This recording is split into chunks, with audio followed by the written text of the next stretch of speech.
This is CBC Vancouver News.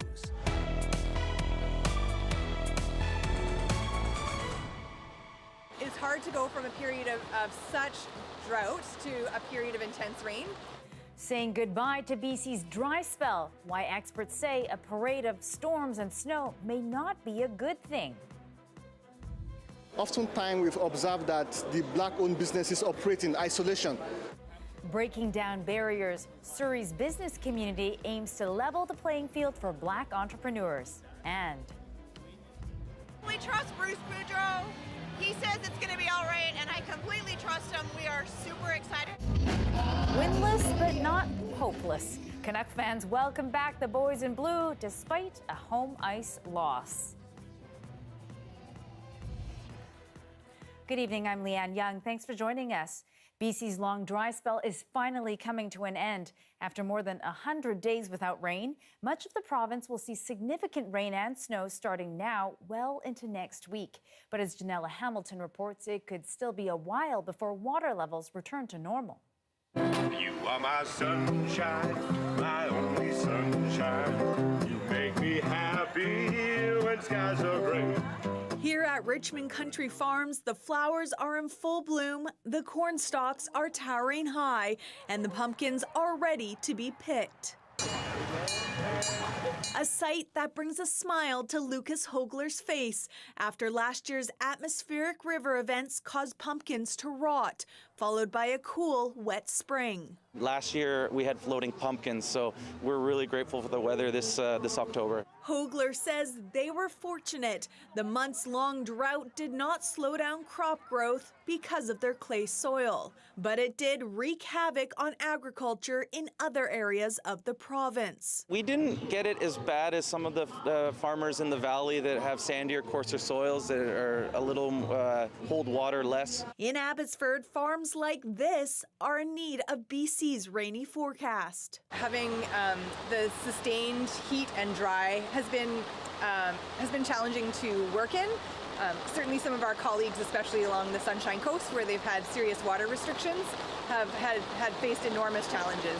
But even with more wet weather on the way, experts say water restrictions in areas like the Sunshine Coast should remain in place. It's going to take some time to replenish the reservoirs because they're very low. So you do need rain persisting for a month or more before you're going to bring everything back to normal. Environment Canada says multiple rainy systems are expected over the next week, with a parade of storms and snow in some parts of the province, which isn't always a good thing. It's hard to go from a period of such drought to a period of intense rain.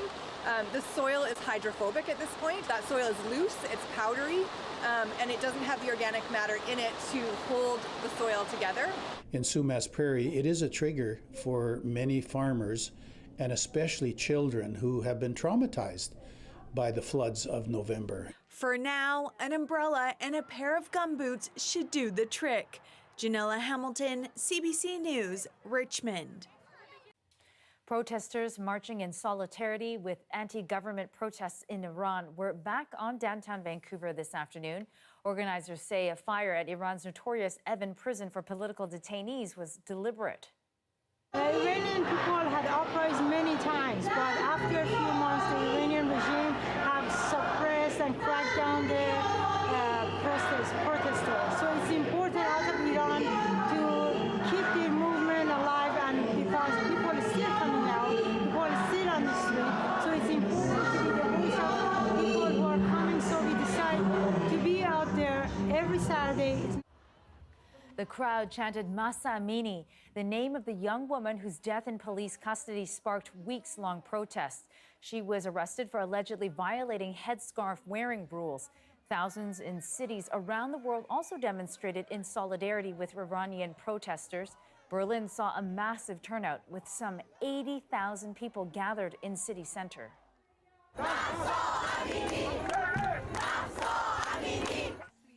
In Toronto, thousands also gathered at the provincial legislature and marched to City Hall. Many held the now familiar Woman, Life, Freedom signs seen at other solidarity protests. And just outside of Victoria today, a vigil was held for Canadian servicemen and women who have died on home soil. Burnaby RCMP Constable Lien Yeung, who was killed this week, was among those remembered. Yeung's name was added along with 18 others to the memorial at Cobble Hill. Veteran Bob Collins started the memorial 9 years ago in hopes of raising awareness and support for service members suffering from PTSD. British Columbians calling for better access to family doctors took their plea to the lawn of the legislature this afternoon. Will you take a stand with me today? The advocacy group BC Healthcare Matters is campaigning to get every BC resident timely access to a family doctor. On Friday, Premier-designate David Eby promised healthcare would be a priority under his leadership. He said he would tackle the barrier of accepting foreign credentials, but advocates say it's not enough. Fortify our base structure of the family physician role. So that means what they get paid, what they're compensated, how they're respected, because it doesn't matter how many foreign trained doctors we bring in right now. If we don't have a system that is stable and functional, then we might just lose them to other provinces. With nearly 1 million British Columbians without a family doctor, the group hopes the new government will take immediate action. One of the first Black-led business expos was held today in Surrey. Organizers hope to showcase the work of Black entrepreneurs who often face inequities when trying to grow their businesses. We sent our Saurabh Sandhu there to hear from attendees. Some of our major sponsors. This is the first ever Black Business Expo being held in Surrey. And there are many business owners in attendance, like Millet and Nafisa, who are entrepreneurs in the cosmetics business. Ekause is producing ready-to-drink hibiscus beverages. We are creating like an avenue for them to get exposure, to get access to information that they need to scale their business. This one-of-a-kind event is being organized by Yoruba Social and Cultural Association of BC, a Black-led non-profit organization. They're hoping events like these will break the invisible barriers that hinder the growth of Black businesses. Oftentimes we've observed that the Black-owned businesses operate in isolation, and that brings into question the difference between diversity and inclusion. There are different aspects. And we have to continue to work to have more opportunities for people to get to know each other, to meet, to bring the social barriers down. It's not going to be done overnight, but having events like this helps us get that path going forward. Organizers hope the expo will level the playing field, offering network opportunities, increased visibility, and broaden access to resources like financing and investment. This year, 50 exhibitors and more than 300 attendees are participating. Organizers say there are plans to hold bigger events in the coming years. Canada is multicultural, multinational, and by bringing events like this together, it gives us opportunity to share our ideas and to show that we exist, our businesses exist. Just bringing everyone together to support one another, just lifting each other up is the goal. In future, they hope to see support from other communities. Saurabh Sandhu, CBC News, Surrey. The holidays arrived early at St. Paul's Hospital, where volunteers started construction for the annual Lights of Hope display. The campaign is aiming to raise $3.6 million. It's a hard time for people in healthcare right now. Healthcare is on its back foot, and we know that our patients are facing their most crucial medical moments, and we want to be able to support them physically, mentally, and emotionally. Tupper says the money raised will go towards equipment, community programs, research, and patient services. Construction is going to take 6 weeks, and the display will run from November 17th through to the new year. Thousands of Elton John fans flocked downtown this weekend for what's billed as the hitmaker's final Canadian concert. Blue jean baby, LA lady.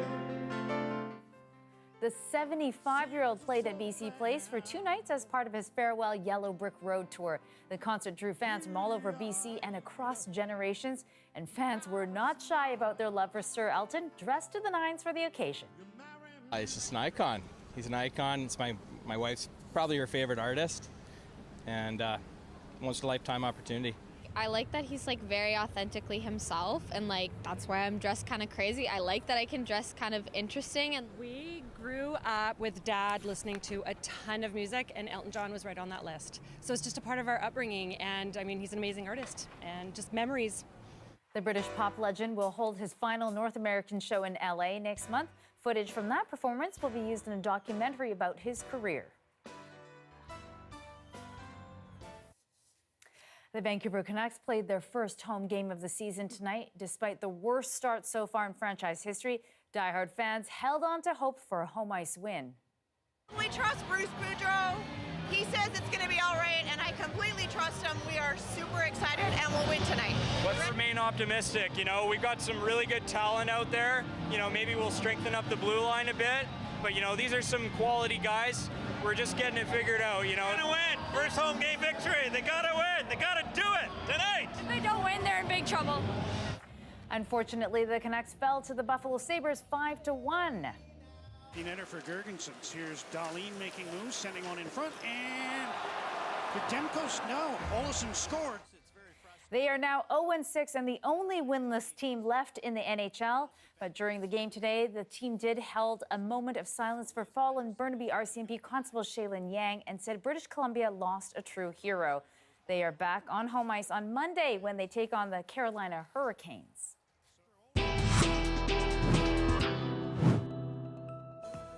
It's a somber anniversary. 50 years ago, Ismaili Muslims were banned from Uganda. Many came here to Canada. After the break, we'll share their story of resilience. Stay with us.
Thousands of South Asian Canadians are marking a traumatic anniversary, 50 years since their expulsion from Uganda. As the CBC Zara Premji's family and community survived that ordeal, this is their story. I am a Ismaili Muslim, and 50 years ago, people who look like me were kicked out, banished from Uganda by dictator Idi Amin. My mother was there when it happened, and I've been hearing the stories of just how brutal it was my whole life. And so I wanted to meet those who came to Canada and began my community here. One coffee, anybody for tea? Perfect. Thank you. We were 3 generations Ugandans. My mother was born there and I was born there. So I was an automatic Ugandan citizen. Shuffled among a lifetime of photos and mementos, one stands out. This was a liberation dinner. Salim Ahmed shaking hands with Idi Amin, then known as the liberator of Uganda. For me, I've grown up hearing the stories of Idi Amin, and I can't imagine what it's like to now look back at this. When I look at it, my blood boils because, all the memories about the lives that were lost there, people who lost their lives because of what things that he did, and for why. This is at the store. Salim and his wife Layla were successful store owners in the capital Kampala. These have been harsh and terrible days for the Indian merchants. Until 50 years ago, 1972, when Amin announced all South Asians must leave the country. He wanted a pure Uganda. President Idi Amin has broken the Asian stranglehold on his country's economy by booting out the Indian and Pakistani nationals. I want to see that the whole Kampala street is not full of Indians. It must be proper black, and administration in those shops is run by the Ugandan. Tens of thousands expelled, many left with little and 90 days to get out. They left behind vast fortunes, factories, stores, autos, homes, and jewelry, totaling perhaps $200 million. But while they were accumulating... What's going through your heart and mind? My heart is beating very hard because, as I say, we, Layla and I, used to find that people you're talking to one day, next day they disappeared. More than 7,000 South Asians came to Canada, the first non-European mass settlement in this country, thanks in part to Prime Minister Pierre Trudeau's friendship with His Highness the Aga Khan, spiritual leader of the Ismailis. The couple started their life in Vancouver with 30 British pounds each. 2-3 jobs together like weekends, and just to make ends meet. I've never seen you overcome with emotion. Yeah. What does it feel like reflecting right now? Very, very thankful. What struck me most while hearing those stories was that some countries initially refused entrance to those expelled, while Canada was one of the countries that sent pilots to get people out.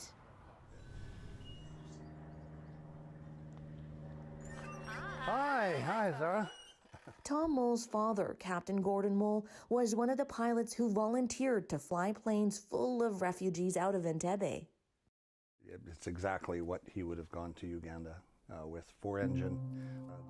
And on one of the last flights out, things got scary. Gunshots were heard nearby. What did he tell you about that flight there and back, that really dangerous one you mentioned? It was kind of a life and death situation, and it put him in a spot where he had to actually do a takeoff from a high, heavy airplane. They had no choice, though, because people's lives were on the line.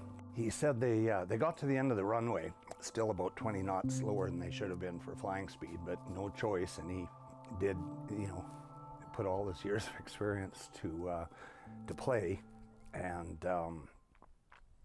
rotated, and the airplane didn't take off so much as the runway finished, and they just kept going. Tom's father received a citation of bravery from Prime Minister Stephen Harper in 2013 for his role in the evacuation before passing away 3 years ago. Sorry, it's a bit emotional for me. It just worked out. Once those planes safely landed in Canada, new lives could begin. I had convinced myself they would never make it out of Uganda alive, And my father had to wrench me away and force me into the car. Nazlan Ramthula was 17 when the evacuation order was made. 40 years later, she wrote about it in this book. How do you heal from there? You know, I don't think you ever heal.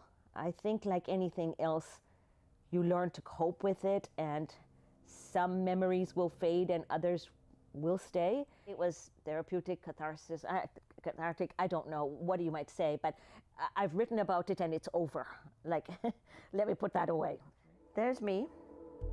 Nazlan went back to reclaim some of her family's assets in the 90s, her old homeland scarred by years of civil war. You just had to look around you and the country is decimated.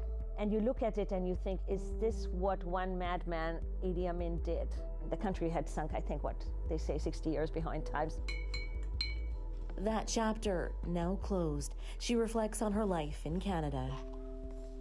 So I'm very, very thankful, very lucky, and I would just hope that in some way I can pay this forward in some manner to other people, other immigrants who are coming into this country.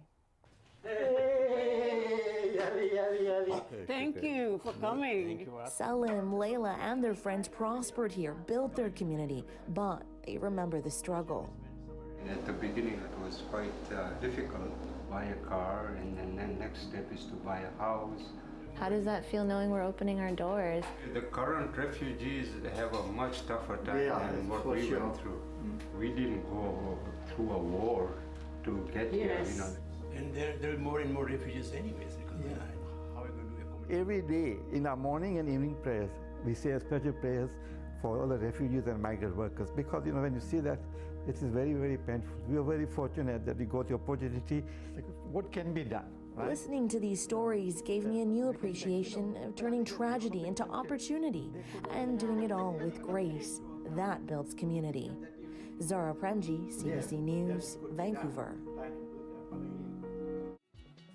And you're looking at a swirling cloud time-lapse of Vancouver. We'll have more on the forecast coming up after the break.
Let's take a look at your weather forecast now. Not much by way of rain today, but temperatures are certainly feeling much cooler than they have been. In West Vancouver, 8 degrees, in YVR, 7. As you head out towards the valley, temperatures really feeling cool down there, dipping down to 4 degrees in Abbotsford.